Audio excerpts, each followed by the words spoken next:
तर आजच्या आपल्या पत्रकार परिषदेमध्ये देवळी शहरातील सर्व पत्रकार बांधवांचं मी या ठिकाणी अध्यक्षाच्या दालनात नगर परिषदेमध्ये खूप खूप स्वागत करतो। आणि आजचा पत्रकार परिषद घेण्यामागचा उद्देश तितकाच महत्त्वाचा आहे। लोकशाहीच्या दृष्टीने, देवळी शहराच्या नगर परिषदेच्या दृष्टीने, देवळी शहराच्या अध्यक्ष पदाच्या दृष्टीने, लोकांच्या विकासाच्या दृष्टीने अत्यंत महत्त्वाचा आहे। त्यामुळेच आपण ही पत्रकार परिषद घेतली आहे आणि आपल्या सर्वांना कल्पना आहे त्या घेण्यामागचं कारण की आज देवळी नगर परिषद कार्यालयाच्या कर्मचाऱ्यांचं लेखणी बंद आंदोलन या ठिकाणी होत आहे, हा एक विषय।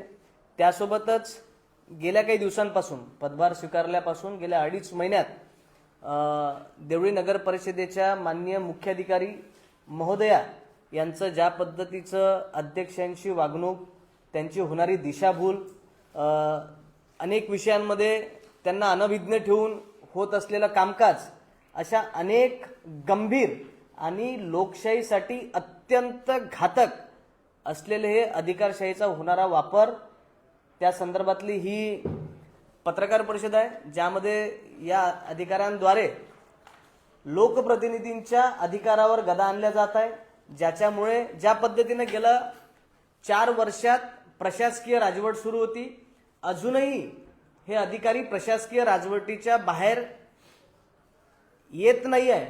आणि आज निवडणुका होऊन आम्ही या ठिकाणी अध्यक्ष म्हणून जनतेच्या आशीर्वादानं लोकनियुक्त नगराध्यक्ष म्हणून या ठिकाणी पदावर आलेलो आहे। मोठं मताधिक्य 1624 मतांनी जनतेने निवडून दिलं। संपूर्ण गावातून लोकांनी प्रेम दाखवलं, प्रेम दिलं आणि त्यांच्या आशीर्वादानंच या पदापर्यंत पोहोचलं। त्यामुळे आमची जबाबदारी आहे की लोकांची कामं होणे, लोकांची कामं करणे, आणि गेल्या 4 वर्षात जी कामं रखडली होती ती कामं आम्ही या ठिकाणी करतोय। सोबतच ज्या 4 वर्षात नागरिकांना लोकप्रतिनिधी कोण हे सुद्धा नव्हतं, ते लोक अनेक आशा अपेक्षेने लोकप्रतिनिधीकडे यायला लागले आणि त्यातूनच हे कामकाज सुरू झालं। परंतु प्रामुख्याने आज जे लेखणी बंद आंदोलन या ठिकाणी होत आहे, याबाबत मी आधी तुम्हाला विस्तृतपणे माहिती देतो। त्याची सुरुवात कशी झाली? आज जे शहरामध्ये तुम्हाला लोकप्रतिनिधी आणि प्रशासनाचा जो कलगीतुरा तुम्हाला बघायला मिळतो, अनेक वृत्तपत्रामध्ये बातम्या आल्या की ज्याच्यामध्ये सांगण्यात आलं की प्रशासन आणि लोकप्रतिनिधीमध्ये ज्या पद्धतीचं वितुष्ट तयार झालं, ते का झालं, त्याच्या मागे नेमकं कारण काय, ते कोणी केलं, कसं केलं, याची विस्तृत माहिती नागरिकांना व्हावी, पत्रकार बांधवांना व्हावी, आणि कुणीतरी आपल्या अधिकाराचा गैरवापर करणे हे सुद्धा उजेडात आलं पाहिजे, प्रकाश झोतात आला पाहिजे, याकरता ही पत्रकार परिषद ठेवली। मी सन्माननीय सर्व पत्रकारांना सांगू इच्छितो की या ठिकाणी पदभार स्वीकारल्यानंतर किंवा त्याच्या आधी जेव्हा निवडणुका होत्या तर जनतेच्या हक्क अधिकारांच्या लढाईसाठी आम्ही सातत्यानं लढत आलो आणि त्यातूनच नागरिकांनी आम्हाला संधी दिली। आणि यावेळी लोकांच्या हक्क अधिकारांना डोळ्यासमोर ठेवून त्या संदर्भातले काही आश्वासन सुद्धा आम्ही नागरिकांना त्या ठिकाणी केले होते, ज्या आश्वासनाची आपण अंमलबजावणी करू शकतो, जे कायद्याच्या चौकटीत आहे, जे नागरिकांचा अधिकार आहे, अशीच आश्वासन आम्ही निवडणुकीच्या दरम्यान दिली होती। आणि ती आश्वासन दिल्यानंतर आम्ही पदावर आल्यानंतर लोकहिताची जी जनभावना आहे त्या आश्वासनाची पूर्तता करणं आमची जबाबदारी आहे। आणि त्याच अनुषंगाने सभागृहामध्ये आपल्या सर्वांना माहिती आहे की गेल्या 5 वर्षापासून या ठिकाणी नगर परिषदेचं कामकाज हे वरच्या मजल्यावर त्या ठिकाणी नेण्यात आलं। त्या संदर्भातला ठराव आहे की वरचं फायर ऑडिट झालं नसताना, कुठलीही दिव्यांग, अपंगांना, वृद्ध लोकांना सुविधा नसताना, हे फायर ऑडिट झालं नसताना बेकायदेशीर ठराव घेऊन त्या ठिकाणी कार्यालय वर हलवण्यात आलं। त्यामुळे ज्या पद्धतीनं नागरिकांची हेळसांड झाली, नागरिकांना प्रचंड त्रास झाला, त्यानंतर आम्ही त्या ठिकाणी आंदोलन केलं नागरिकांच्या हक्कासाठी। आणि त्यावेळी तत्कालीन अध्यक्ष आणि उपाध्यक्षांनी त्यावेळी पत्र दिलं की अमुक अमुक हे सगळे जनतेशी निगडीत विभाग कामकाज खाली होईल। परंतु हे कामकाज सुरू झाल्यानंतर काही दिवसांतर ते कामकाज पुन्हा त्या स्थितीत नेण्यात आलं। आम्ही या ठिकाणी लोकहितार्थ जनभावना समजून सर्वसाधारण सभेच्या पहिल्या मीटिंगमध्ये तो विषय आम्ही त्या ठिकाणी ठेवला की जनतेशी निगडीत असलेल्या विभागाचं कामकाज तळमजल्यावर व्हावं। ही माझी एकट्याची भावना नाही आहे, माझं एकट्याचं म्हणणं नाही, तर ही लोकभावना आहे आणि त्यानुसारच आपण ठेवलं। परंतु नगर परिषदेच्या भारतीय जनता पार्टीच्या 16 सन्माननीय सदस्यांनी त्या विषयाला विरोध केला की कार्यालय सुसज्ज आहे, ते वरती सुसज्ज आहे, खाली कामकाजीच गरज नाही यासाठी त्यांनी विरोध केला. परंतु त्याचवेळी काँग्रेसच्या 4 नगरसेवकांनी मला त्या विषयावर लोकहितार्थ पाठिंबा दिला, हे सुद्धा मी जाहीरपणे या ठिकाणी आपल्या सर्वांना सांगू इच्छितो. आणि त्यानंतर त्या ठिकाणी मी सभागृहामध्ये त्या ठिकाणी उल्लेख केला की आपण कायद्याच्या विरोधात जाऊन आपण करू शकत नाही. बहुमताच्या कायद्याच्या वर बहुमत नाही. RPWD ऍक्ट आहे 2016, दिव्यांग हक्क अधिनियम ज्याला 2016 म्हणतो, त्याच्यामध्ये बॅरियर फ्री वातावरण अपंगांना पाहिजे, तर आपण त्या कायद्याच्या विरोधात जातोय. वृद्धांना त्रास होतोय, अनेक नागरिकांना त्रास होतोय, परंतु हे न मानता त्यांनी विरोध केला. परंतु हे बेकायदेशीर होत असताना सीओची जबाबदारी मुख्याधिकाऱ्यांची त्यामध्ये होती की नेमकी त्यांना शासनाने एक प्रशासकीय अधिकारी मधून कायदेशीर ठराव घेणे, त्याची अंमलबजावणी करणे यासाठी पाठवलं असताना त्यामध्ये त्यांनी कुठलंही कायदेशीर बाब, त्यांची टिप्पणी, त्यांचं मत त्या ठिकाणी दिलं नाही. आणि त्यानंतर वारंवार मागणी केली. दिव्यांगांचं या ठिकाणी निवेदन आलं, त्याच्या सुद्धाकडे त्यांनी केराची टोपली दिली. त्यानंतर ज्येष्ठ नागरिकांनी त्यांच्या बैठकीत ठराव घेऊन कॉपी दिली का हे कार्यालय त्या ठिकाणी व्हावं, त्यांचं सुद्धा म्हणणं त्या ठिकाणी ऐकून घेतलं नाही. अनेक नागरिकांचे, दिव्यांगांचे व्हिडिओज आहे की ज्याच्यामुळे त्यांना चढण्याला प्रचंड त्रास होत आहे. आपण सुद्धा स्वतः बघू शकता की काय परिस्थिती आहे. तळमजला पूर्णपणे 5 वर्षापासून रिकामा पडलेला आहे. शासनाची दिशाभूल केली जात आहे आणि शासनाच्या निधीचा अपव्यय केला जात आहे. आणि परंतु त्यानंतर हे सुद्धा करण्यात आलं नाही. परंतु त्यानंतर अनेकदा त्यांनी जे माननीय उपाध्यक्ष राहुल चोपडा यांनी जे पत्रकार परिषद केली त्याच्यामध्ये त्यांनी सांगितलं आणि वृत्तपत्रामध्ये त्या संदर्भाच्या तशा बातम्या आल्या की लिफ्टच्या संदर्भातला ठराव त्या ठिकाणी सभागृहात झाला. अध्यक्षांनी त्यांना संमती दिली, हे उघडपणे त्या ठिकाणी सांगण्यात आलं. पण मी जबाबदारीने सांगतो की एका जबाबदार पदावर असलेल्या व्यक्तींनी ही खोटी माहिती देऊ नये. त्या संदर्भातला कुठलाही ठराव किंवा विषयच त्या मीटिंगमध्ये नव्हता, हे जबाबदारीने मी त्या ठिकाणी सांगतो. परंतु त्यांनी ही खोटी माहिती जनतेची दिशाभूल करण्यासाठी त्यांनी त्या ठिकाणी दिली. त्यानंतर त्यांनी पुढल्या सभेसाठी विषय घेताना सीओनी पत्र दिलं की हा विषय या ठिकाणी घ्यावा. परंतु त्यांच्या विषयावर घेत असताना मी त्यांना पत्र दिलं की हा विषय घेत असताना त्या ठिकाणी 3.5 कोटी रुपयाचं बांधकाम झालं. त्याच्यामध्ये नकाशामध्ये लिफ्ट होती, त्याचं टेक्निकल सँक्शन झालं. परंतु त्या ठिकाणी ठराव घेऊन करण्यात आला की लिफ्ट ऐवजी टाईल्स लावा असा ठराव घेण्यात आला. ज्यावेळी जनतेशी निगडीत त्यांच्या हक्काशी महत्वाचं असलेली लिफ्ट का त्या ठिकाणी बसवली नाही, ती सोडून टाईल्स बसवण्यात आली.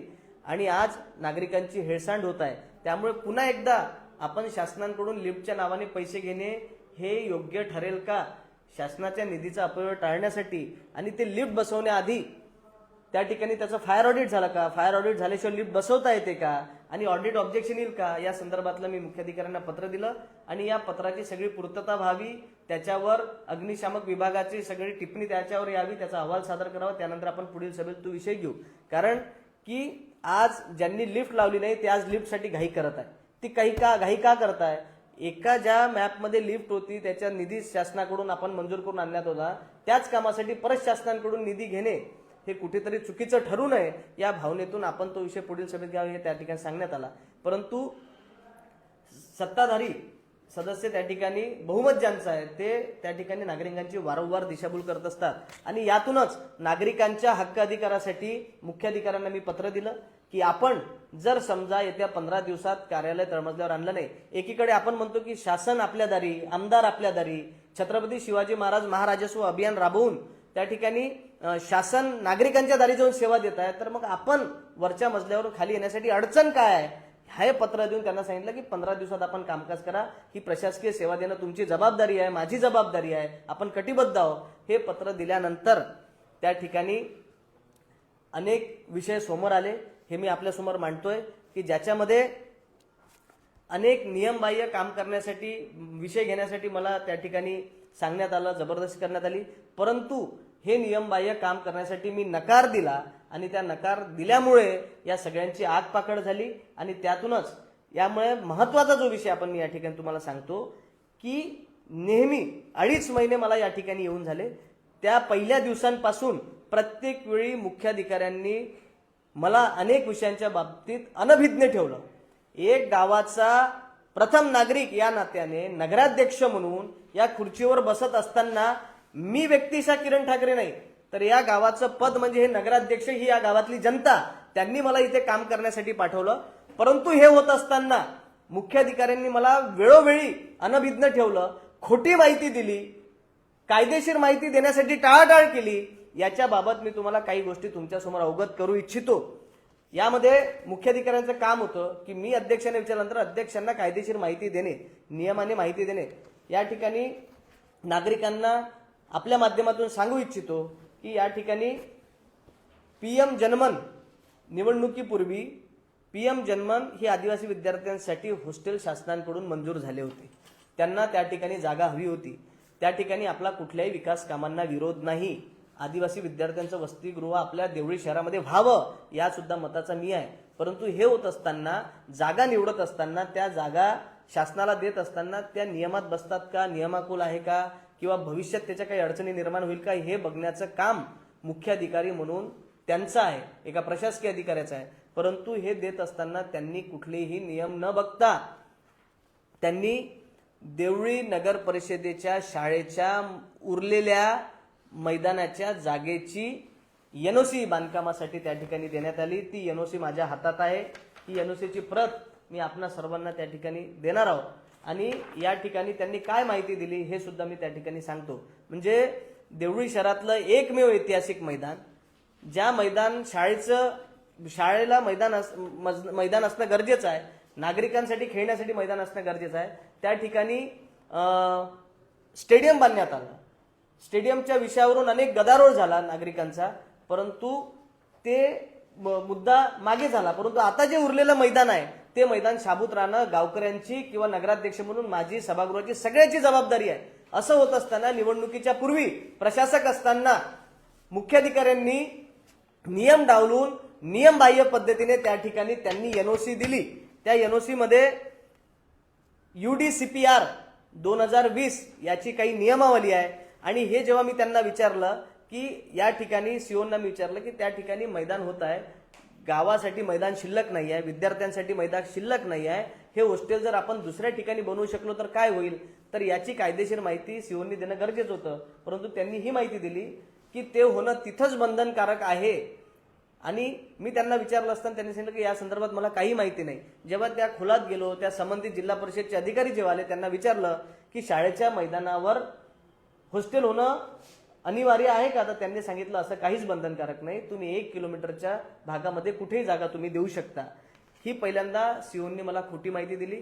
त्यांनी दिलेली NOC बाबत मला माहिती दिली नाही. परंतु जिल्हा परिषदच्या अधिकाऱ्यांनी मला ती NOC दिली. ती NOC आपल्या समोर आहे. ती NOC देत असताना name of school, municipal council, high school Deoli, UDAS नंबर, actual area of land available in square metre for construction of hostel building. त्या ठिकाणी जागा किती शिल्लक आहे त्यांना मागितली असता त्यांनी सांगितले ऍक्च्युअल एरिया किती शिल्लक आहे, लँड अवेलेबल आहे तिथं हॉस्टेल बांधण्यासाठी, तर त्यांनी सांगितलं 20,700 स्क्वेअर मीटर जागा शिल्लक आहे. 20,700 स्क्वेअर मीटर म्हणजे ती होतं 2 हेक्टर 0.7 आर. 2 हेक्टर म्हणजे 5 एकर काही समथिंग आर एवढी जागा शिल्लक आहे, अशी त्यांनी त्या ठिकाणी NOC मध्ये खोटी माहिती दिली. तुम्ही जी जागा बघताय त्याचा सातबारा सुद्धा माझ्याजवळ आहे 2 हेक्टरचा त्या जागेचा. ते शाळेची इमारत, स्टेडियम, तिकडे सगळा पाणी पुरवठ्याचा, त्या संपूर्ण जागा ही 2 हेक्टरची आहे. 2 हेक्टर म्हणजे 20,700 स्क्वेअर मीटर. परंतु ऍक्च्युअल जागा जी तिथे शिल्लक आहे ते साधारण माझ्या अंदाजे 30-35 ते 40,000 स्क्वेअर फूट फक्त जागा शिल्लक आहे. किती स्क्वेअर फूट? आणि ते हॉस्टेल होतं 17,000 स्क्वेअर फूट मध्ये. म्हणजे समजा अर्ध्यापेक्षा जास्त जर ते हॉस्टेल बनलं असतं तर मैदान आपलं संपलं होतं. देण्याबद्दल जागा नाही, परंतु तुम्ही नियमाकुल देताय का, ती जागा देऊ शकतो का, आधीच त्या ठिकाणी स्टेडियम झाला तुम्ही देऊ शकता का. परंतु या ठिकाणी NOC देताना त्यांच्या सहीची NOC आहे. यांनी त्याच्या सांगितलं 20,700 स्क्वेअर मीटर जागा शिल्लक आहे, 5 एकर जागा शिल्लक आहे, त्याच्यातून आपण बांधकामासाठी देतो. पण प्रत्यक्षात तिथं 5,000 एकर जागा शिल्लक नाही. 5,000 एकरामध्ये पूर्ण बांधकाम झालेलं आहे. आता फक्त 30-35-40,000 जागा त्या ठिकाणी शिल्लक असेल. ही त्या ठिकाणी NOC देताना हे केलं. त्यानंतर मी त्यांना पत्र दिलं आणि त्या पत्रामध्ये त्यांना मी काही त्या ठिकाणी माहिती विचारली की आपण अमुक अमुक हे हॉस्टेल त्या ठिकाणी करतोय, आमचा त्या विकास कामाला माझा कुठलाही विरोध नसून आपण जी NOC दिली ती UDCPR याच्या महाराष्ट्र एकात्मिक विकास नियंत्रण प्रोत्साहन नियमावली UDCPR 2020 शैक्षणिक उपयोगासाठी आरक्षित असलेल्या भूखंडावर बांधकामाचे विशेष निकष आहेत. सदर नाहरकत देताना नियमावलीतील तरतुदीचे काटेकोर पालन करण्यात आले का, या संदर्भातली सगळी माहिती मला द्या आणि पुढल्या सभेमध्ये त्या बांधकामासंदर्भात विषय घेण्यासाठी मला अहवाल सादर करा. परंतु अजूनपर्यंत त्या संदर्भातला कुठलाही अहवाल आलेला नाही. माझी जबाबदारी आहे की गावात नियमाने काम व्हावं. जनतेनं मला या ठिकाणी नियमानं काम होण्यासाठी मला पाठवण्यात आलेलं आहे आणि मी नियमांनी काम करतो. त्यांच्या म्हणण्यानुसार बेकायदेशीर काम त्या ठिकाणी करत नाही, विषय घेत नाही, सही करत नाही. यामुळे आज जे चित्र या ठिकाणी उपस्थित झालं आणि हे चित्र तयार करत असताना अध्यक्षांना मी एकटा आहे, मला एकटं पाडायचं, चक्रव्यूहात अडकवायचं आणि त्याच्यावर खोटे नाटे आरोप करायचं, यासाठी मुख्याधिकारी सोबत काही अधिकारी आणि सोबत नगर परिषदचे उपाध्यक्ष राहुल चोपडा या सगळ्यांनी हे सगळं षडयंत्र रचण्याचं काम या ठिकाणी केलं असा माझा स्पष्ट आरोप आहे. कारण की ज्या पद्धतीचं सभागृह चालवत असताना उपाध्यक्ष आणि नगराध्यक्ष म्हणून मी पहिल्या दिवशी मीटिंगमध्ये सांगितलं होतं की शहराच्या विकासासाठी आपलं काय राजकारण झालं, निवडणूक झालं हे बाजूला, गावाच्या विकासासाठी आपण एकत्र येऊन काम करायचं, नियमानं काम करायचं, जनतेची जबाबदारी आहे. परंतु यांनी सगळ्यांनी त्यांचा वर्तुळ बनवून मला एकटं पाडण्याचं षडयंत्र त्या ठिकाणी केलं आहे आणि त्याच षडयंत्रातून आज जे तुम्हाला लेखणी बंद आंदोलन दिसतंय तो त्याचाच एक भाग आहे. या ठिकाणी लेखणी बंद आंदोलन करत असताना कालचा काय विषय झाला हे सुद्धा मी तुम्हाला आपल्यासमोर सांगतो की नियमाने 1 महिन्याच्या आतमध्ये मीटिंग काढणे आवश्यक आहे. मी त्यानुसार 10 तारखेला मीटिंग काढण्यासंदर्भात वरिष्ठ लिपिक सहाय्यक कार्यालयीन अधीक्षक श्री ताकसांडे यांना तोंडी आदेश दिले होते की 10 तारखेला तुम्ही मीटिंग काढा. परंतु यांना नियमात मला कायदेशीर अडकवायचं होतं, याकरता यांनी ताकसांडे आणि मुख्याधिकाऱ्यांनी ठरवून त्या ठिकाणी पत्र कालच्या तारखेत काढलं. हे पत्राची नोटीस गेल्यानंतर सन्माननीय उपाध्यक्ष आणि बाकी सदस्यांनी त्याच्यात 1 महिन्याच्या आत मीटिंग न काढल्यामुळे घेण्यास नकार. नंतर तो कागद बदलवला, एक कागद आणला, फक्त त्यांना वाटलं की आपण ते सगळं सांगून राहिलो, आमचा प्लॅन उघड झाला. तो पेपर बदलवला, त्याच्यानंतर लिहिलं त्याच्यात घेण्यास नकार. माझं हे म्हणणं आहे की तुम्ही गावाच्या विकासासाठी आपण बैठक घेतो, गावाच्या हिताचे विषय त्याच्यात घेतो, मग तुम्ही नोटीस घेण्यासाठी नकार का दिला? तर त्याचं उत्तर असं होतं की त्यांना हे सगळं चित्र षडयंत्र उभं करायचं होतं म्हणून त्यांनी नोटीस स्वीकारला नाही. आणि मी त्याचा जाब ताकसांडे यांना विचारला की तुम्ही 10 तारखेला पत्र का काढलं नाही, एवढं जाब विचारलं म्हणून. कुठलाही त्यांना अवमान केला नाही, अपशब्द वापरला नाही, काहीही केलं नाही. गेल्या 2.5 वर्षातला माझा रेकॉर्ड आहे. कर्मचाऱ्यांना विचारा, नागरिकांना विचारा. त्या ठिकाणी फक्त त्यांना जाब विचारला की तुम्ही पत्र का काढलं नाही, माझी दिशाभूल केली, मला धोक्यात मारण्याचं काम केलं, कायदेशीर माहिती मला तुम्ही दिली नाही, कर्तव्यात कसूर केला, हे जाब विचारल्यामुळे त्यांना वाटलं की आपण आता अडकतोय. म्हणून त्यांनी सीओना हातात घेऊन खोटं एक पत्र तयार केलं की हे आम्हाला दमदाटी करतात, कर्मचाऱ्यांना शिवीगाळ करतात, महिलांना दमदाटी करतात, त्यांच्या दालनात बोलवतात काम करण्यासाठी, अमुक तमुक ते लिहिलं. आणि अनेक कर्मचाऱ्यांना माहिती नसताना त्यांच्या सह्या घेतल्या आणि त्या पद्धतीचं आज लेखणी बंद आंदोलन केलं. परंतु त्याची मी सत्यता सांगतो, आज जर तुम्ही गेले असतील, जे सोंग त्यांनी केलं लेखणी बंद आंदोलनाचं, अनेक कर्मचाऱ्यांनी त्याला विरोध केला. कारण की जो गोष्ट घडलीच नाही त्याला आम्ही का मुकसंमती द्यावी किंवा आम्ही त्याला पाठिंबा का द्यावा, हा प्रश्न अनेक कर्मचाऱ्यांनी, म्हणजे कर्मचाऱ्यामध्ये सुद्धा दुही माजलेली आहे की खोटं काम करण्यासाठी आमचा आधार का करता.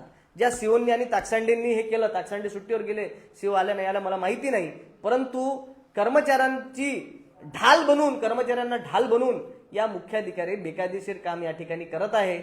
आणि त्या ठिकाणी अध्यक्षांचा अवमान करणे, त्यांची दिशाभूल करणे.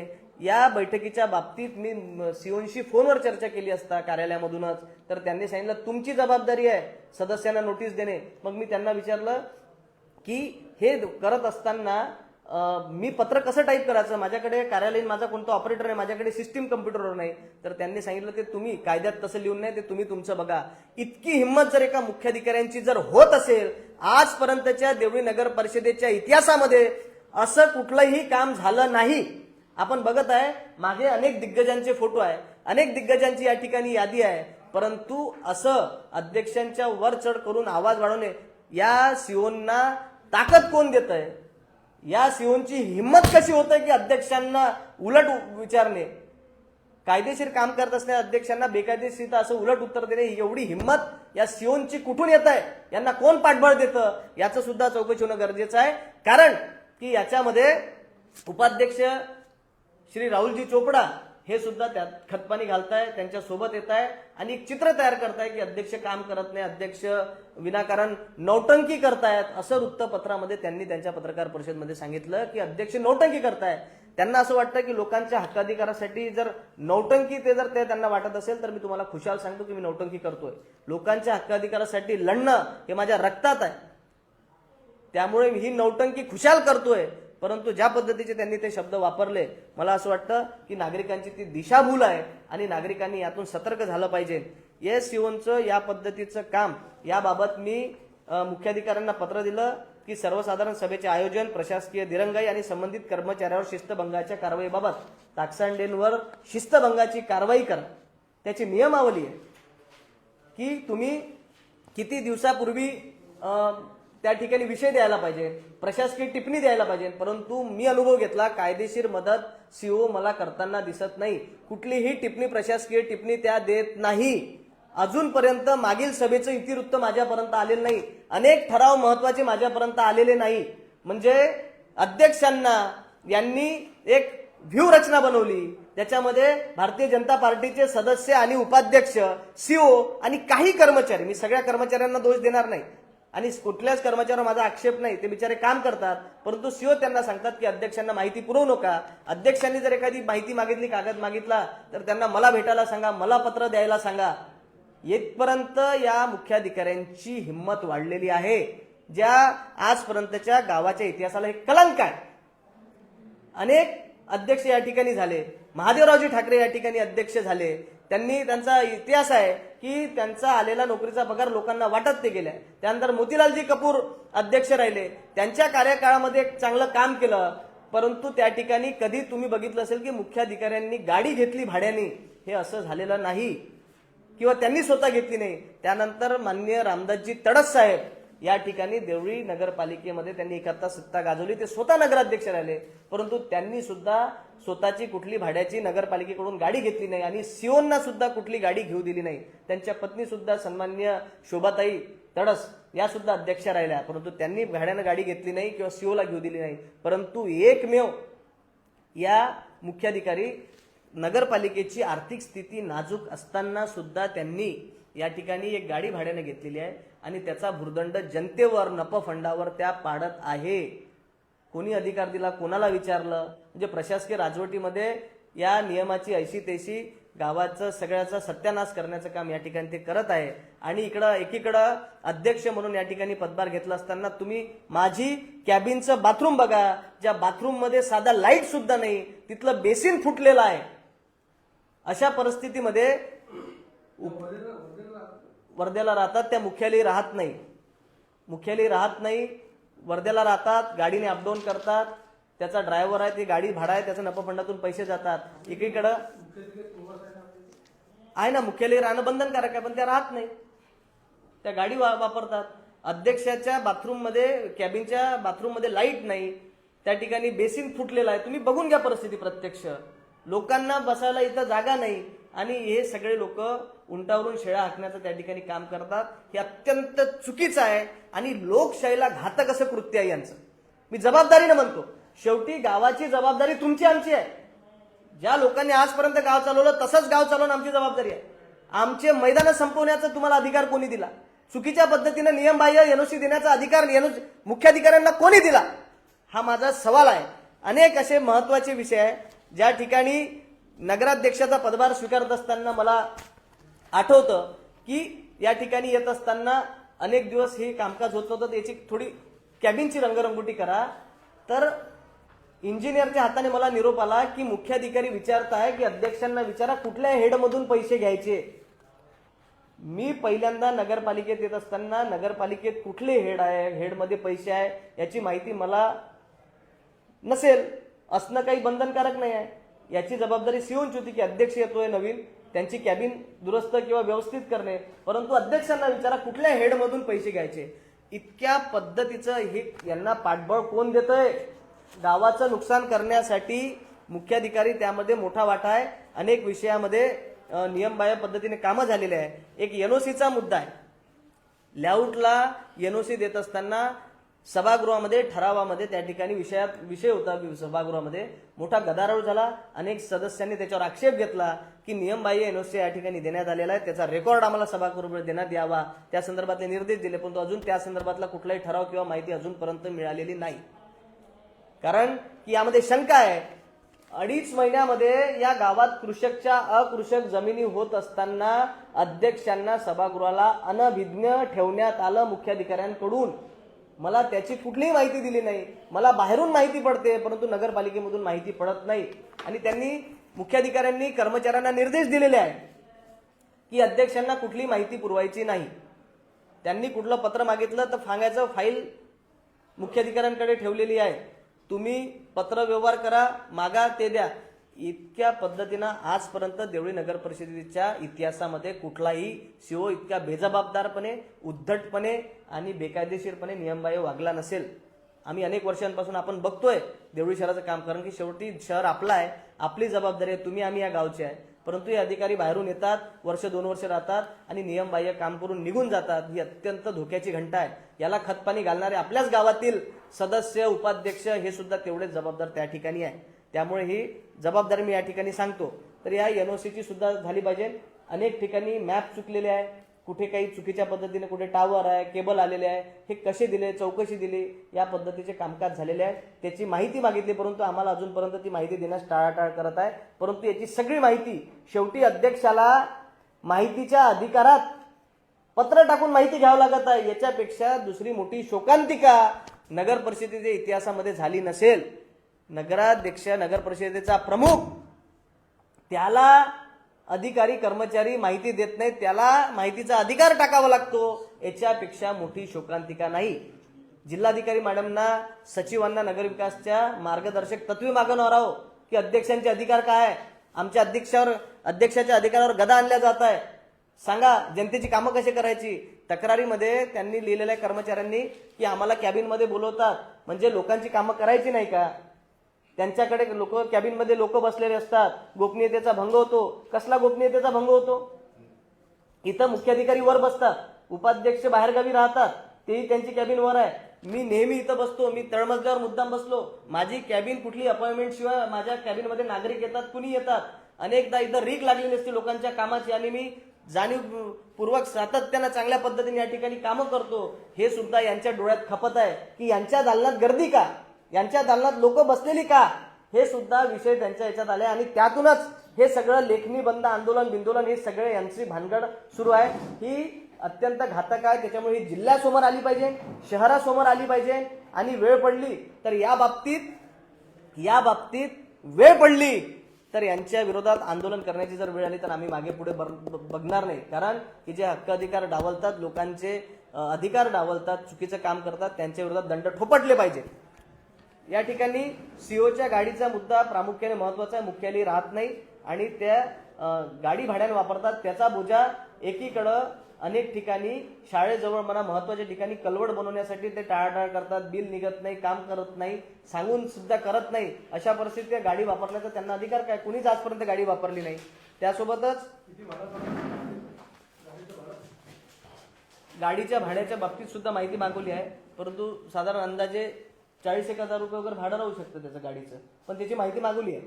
गाडी भाड्यानं आहे, नफा फंडातून त्याचे पैसे जातात, त्याची माहितीचा अधिकार टाकलेला आहे. ती सगळी माहिती आपण मागवणार आहे. कारण की आपण कुठली माहिती मागवली तर ते माहिती देण्यास नकार देतात. कर्मचाऱ्यांना दबावात ठेवलेला आहे.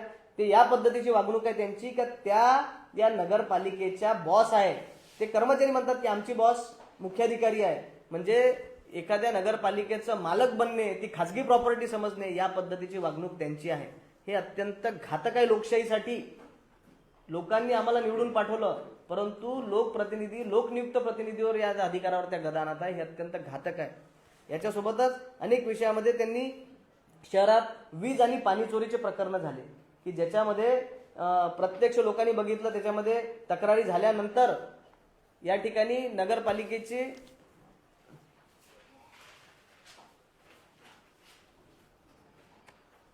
या ठिकाणी महत्वाची माहिती अशी आहे की गाडी त्यांची डिझेलची आहे, परंतु पेट्रोल पंपावरून बिल पेट्रोलचे घेण्यात येते. ही एक महत्वाची माहिती त्याच्यात आहे. याची सुद्धा चौकशी झाली पाहिजे. कारण की लोक माहिती देतात, त्याच्यामध्ये अनेक वेळा हे होतात. गाडी त्यांची डिझेलची आहे, परंतु पेट्रोल पंपावरून बिल मात्र पेट्रोलचे घेतले जातात. पेट्रोल आणि डिझेलच्या दरामध्ये तफावत आहे. तर हे मुद्दा चौकशीचा आहे.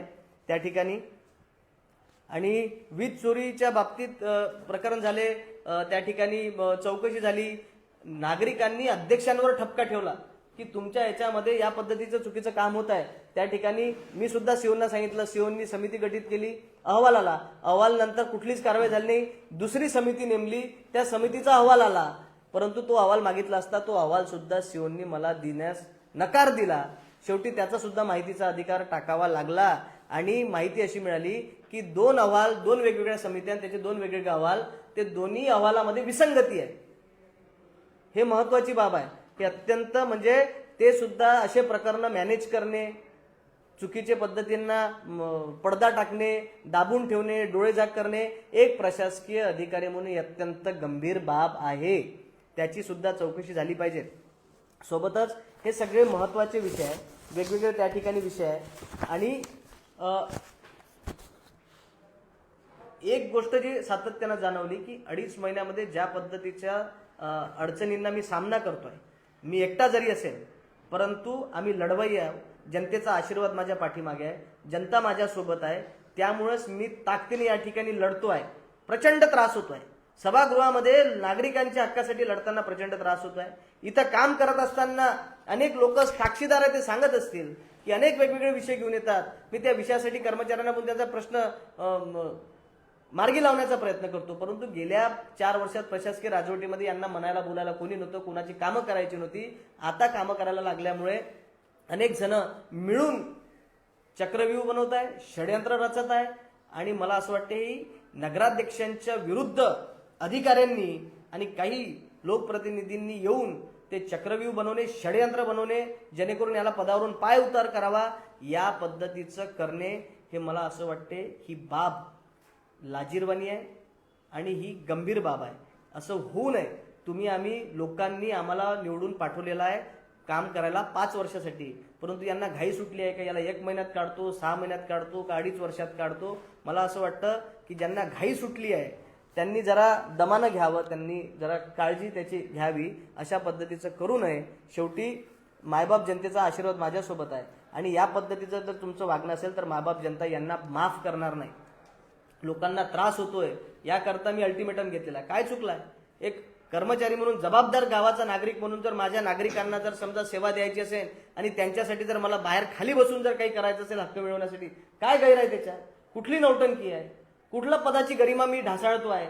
म्हणजे तुम्ही बेकायदेशीर काम करून पदाची गरिमा वाढवून राहिले, मी कायदेशीर काम करून लोकांचा हक्क लढून मी पदाची गरिमा कमी करून राहिलो. हा कुठला न्याय आहे? हे जनतेसमोर यावं ही माझी विनंती आपल्या सर्व पत्रकार बांधवांना आहे. मी उपस्थित केलेले मुद्दे आपण सगळ्यांनी त्या ठिकाणी प्रसिद्ध करावे. दिलेल्या त्याच्या संदर्भातले कुठले पत्र तुम्हाला पाहिजे नसेल तर ते सगळे पत्र मी तुम्हाला देऊ इच्छितो आणि जबाबदारीने ज्या ज्या गोष्टी आहेत त्या मी त्या ठिकाणी मांडलेल्या आहे. विषय अनेक आहे.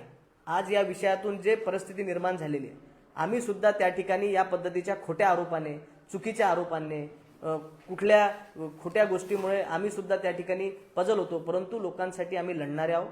हे किती यांनी षडयंत्र केले तर या षडयंत्राला आम्ही पुरून उरू.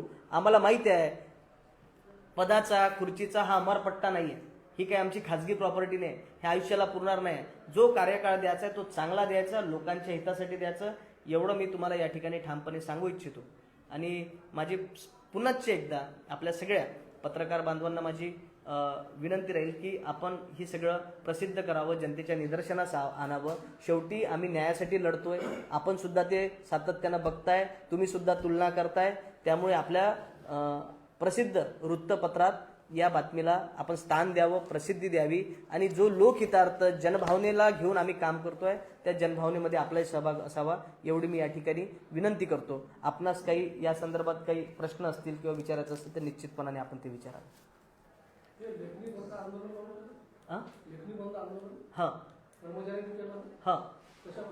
लेखणी बंद आंदोलन त्यांनी कर्मचाऱ्यांनी यासाठी केलं की मी टाकसांडे जे आहे सहाय्यक कार्यालयीन अधीक्षक, त्यांना 10 तारखेला मीटिंग काढा म्हणून मी सांगितलं होतं. सर्वसाधारण सभा जी नियमानं 1 महिन्याच्या आत काढावं लागते, त्याचा कार्यकाळ 7 दिवसाचा नोटीस पिरियड असतो. याच्यामुळे मी त्यांना 10 तारखेला जर काढलं तर ते व्यवस्थित 17 तारखेला मीटिंग येते 7 दिवसाचा नोटीस पिरियड देऊन. हे नियम मी गुड फेथ मध्ये होतो की तुम्ही काढा, तोंडी आदेश दिला, परंतु त्यांनी तोंडी आदेश न मानता त्याची पायमल्ली केली. कर्तव्यात कसूर केलं, यांनी त्याच्यात साठगाठ केलं की यांना कायदेशीर याच्यात अडकवायचं अध्यक्षांना, म्हणून सांगून सुद्धा ते केलं नाही. दुसरी 11 तारीख आली तरी सुद्धा काही कारण सांगून ते काढलं नाही. शेवटी 12ला काल नोटीस काढला. नोटीस सदस्यांना गेल्याबरोबर पहिला नोटीस गेला उपाध्यक्षांना राहुल चोपडा यांना, आणि तो शिपाई घेऊन आला की यांनी असं असं लिहिलं. त्याच्यात लिहिलेलं होतं 1 महिन्याच्या आतमध्ये मीटिंग न काढल्यामुळे घेण्यास नकार. पहिला कोण काढला नोटीस? ताकसंडेंनी, मुख्याधिकारी त्याच्यामध्ये, आणि राहुल चोपडा यांनी पहिली सही. पहिलीच का बरं त्यांची? म्हणजे हे ठरवून होतं की यांना उशिरा काढायचं आणि कायद्याच्या चौकटीत त्यांना अडचणीत पकडायचं. त्यामुळे त्यांना म्हटलं, त्यांना फक्त जाब विचारला की तुम्ही असं का केलं? मला कायदेशीर माहिती न देता, मला अंधारात ठेवून, धोक्यात ठेवून असं का केलं याचा जाब विचारला. म्हणून त्यांनी त्याचं सगळं काही कर्मचाऱ्यांना हाताशी धरून ते लेखणी बंद आंदोलनाचं हत्यार उगारलं. त्याच्यामध्ये खोटी माहिती सांगितली, कर्मचाऱ्यांना दमदाटी करतात, शिवीगाळ करतात. माझा असा कुठलाही रेकॉर्ड नाही, कुठलाही कर्मचारी गेलं नाही. आणि झालं असं, लेखणी बंद आंदोलन त्यांनी पुकारलं, परंतु ते उत्स्फूर्त नव्हतं, ते ठरवलेलं होतं. ज्यांनी हे केलं ते सुट्टीवर गेले, बाकी कर्मचारी कामावर आले. आज तुम्ही बघितलं काम करताय, शिपाई कामावर आहे, मस्टरवर सह्या केलेला आहे. हे लेखणी बंद आंदोलन त्यांचं जे केलं होतं ते षडयंत्र असल्यामुळे ते फेल गेलं, ते उत्स्फूर्त नव्हतं. अनेक कर्मचारी येऊन भेटले, त्यांनी सांगितलं की तुम्ही आम्हाला कधी असे बोलले नाही. सफाई कर्मचाऱ्याच्या महिला आल्या, मी त्यांना विचारलं की मी आजपर्यंत 2.5 महिन्यामध्ये तुम्हाला काही अपशब्द बोललो का, काही बोललो का? त्यांनी उघडपणे सांगितलं, आम्ही अपशब्द तुम्ही कधी बोलले नाही, प्रेमानं बोलले, आमचा आदर केला. आणि हे जर असं खोटं होत असेल, तर वेळ पडेल तर आम्ही पुढे यायला तयार आहोत, तुम्ही सांगा आम्ही काय म्हणायचं काय नाही. इथपर्यंत त्यांनी आश्वस्त केलं. अनेक कर्मचाऱ्यांनी त्या पद्धतीने सांगितलं, परंतु त्यांना दबावात टाकून, भीती दाखवून, त्या ठिकाणी अंधारात ठेवून त्यांना सुद्धा सह्या त्या ठिकाणी घेण्यात आलेला आहे. त्याच्यामुळे लेखणी बंद आंदोलन अध्यक्षाच्या विरोधात दाखवण्याचं जो चित्र तयार केलं होतं की कर्मचारी अध्यक्षाच्या विरोधात आहे, तर हे असं कुठेही नाही. त्या ठिकाणी कर्मचारी काम करत नाही. जर समजा कर्मचारी जर समजा लेखणी बंद आंदोलन असतं तर कर्मचारी हजर नसते, त्या ठिकाणी काम कोणी केलं नसतं, मस्टरवर सह्या केल्या नसत्या. परंतु मस्टरवर सह्या केल्या आणि कर्मचारी काम करत आहे. बरोबर? तर हे लेखणी बंद आंदोलनावर त्याला काही तथ्य नाही. मूळ मुद्दा हा आहे जो मी आता पूर्ण पत्रकार परिषदेत सांगितला. मला असं वाटतं की कामकाज सुरळीत व्हावं, लोकांचा विकास व्हावा. परंतु या पद्धतीचं जर समजा षडयंत्र रचत असतील, बोलावं, विचारावं, मी कोऑर्डिनेशन करायला तयार आहे, मी सोबत यायला तयार आहे, परंतु त्यांना सोबत घ्यायचं नाही आहे, त्यांना माहिती द्यायची नाही आहे, असं जर होत असेल तर एक अध्यक्ष म्हणून मी काय केलं पाहिजे हे सुद्धा जनतेने मला सांगावं. मी काय केलं पाहिजे? आज मी या ठिकाणी एकटा पडलेलो आहे. या ठिकाणी मी एकटा पडलेलो आहे आणि कायदेशीर याच्यात बाबीमध्ये अडकवण्याचं त्यांचं नियोजन किंवा प्लॅनिंग आहे, हे यांच्या या सगळ्या कामकाजावरून दिसतं. मला जनतेने सहकार्य करावं, आधार द्यावं आणि जनतेने सांगावं मी काय केलं पाहिजे. मी एकटा लढायला तयार आहे.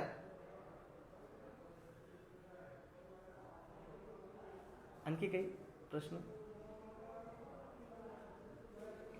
लिफ्ट बसली तर काही प्रॉब्लेम आहे का? लिफ्ट बसली तर मुद्दा लिफ्ट बसली तर प्रॉब्लेम म्हणजे लिफ्टचा प्रॉब्लेम नाही, पण लिफ्ट ऑलरेडी होती. नाही, बरोबर आहे. नाही, लिफ्ट बसली तर कुठलीच अडचण नाही आहे.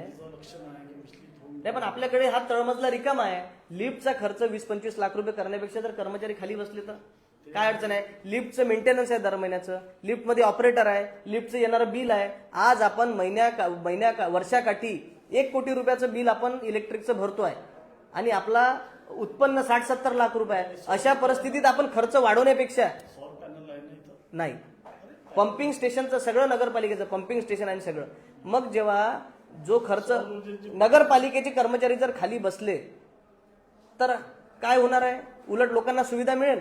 आणि लिफ्ट लावून तुम्ही त्याचं वीज बिल, मेंटेनन्स, त्याच्यात बसलेला कर्मचारी, त्याचं फायर ऑडिट झालेलं नाही आहे, उद्या लोकांचे जीव धोक्यात कशाला टाकता? फायर ऑडिट झाल्याशिवाय लिफ्ट कशी बसवणार आहे तुम्ही? बरं, लिफ्टसाठी जेवढा हट्ट करताय, 20-25 लाख रुपये लिफ्टसाठी खर्च करण्यापेक्षा कर्मचारी खाली का नाही बसत? हा प्रश्न आहे ना साधा सरळ. तुमचा लिफ्टसाठी का हट्ट आहे? गेल्या 5 वर्षांपासून इथं तळमजला रिकामा आहे. मग आपण जिथं जेव्हा आपल्या नफो फंडाची स्थिती नाजूक आहे, मग संपत असेल संपून टाका. नाही, लिफ्टनं वाद संपत संपून टाका, आमची काही अडचण नाही आहे, काहीच अडचण नाही आमची. परंतु यांना कर्मचारी खाली का नाही बसवायचे आहे हा सुद्धा प्रश्न आहे. तो का विषय नाही आहे म्हणजे लिफ्टवरून जर वाद चालू असेल तर लिफ्टवरून वाद नाही आहे. वाद लिफ्टचा नाहीच आहे मुद्दा. मुळात लिफ्टचा मुद्दाच नाही आहे.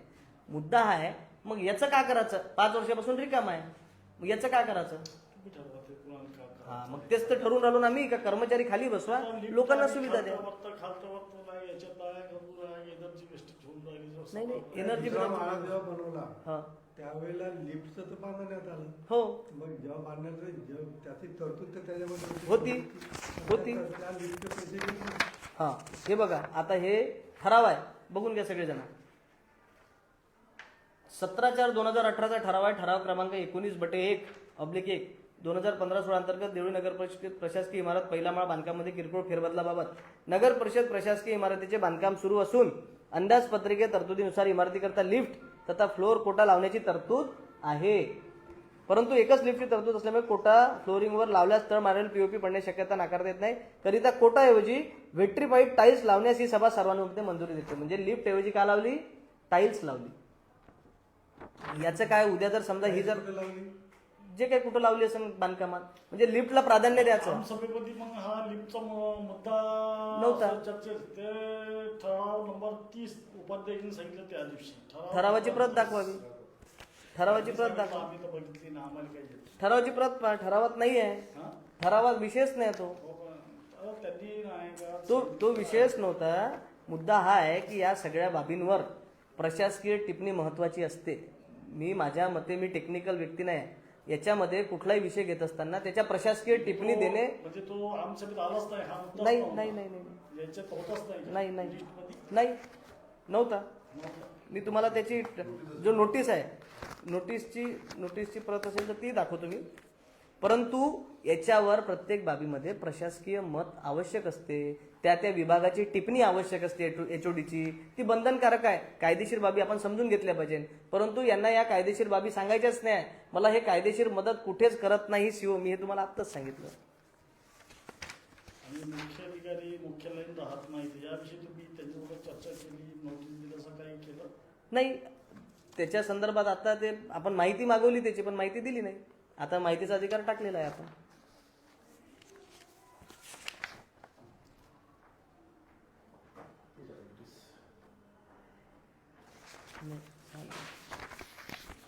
नोटीस आहे याबाबतचं.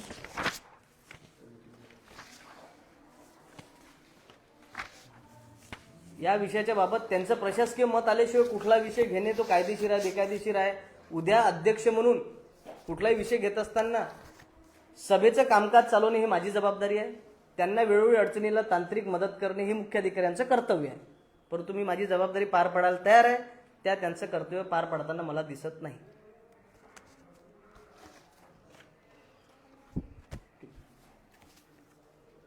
विचारा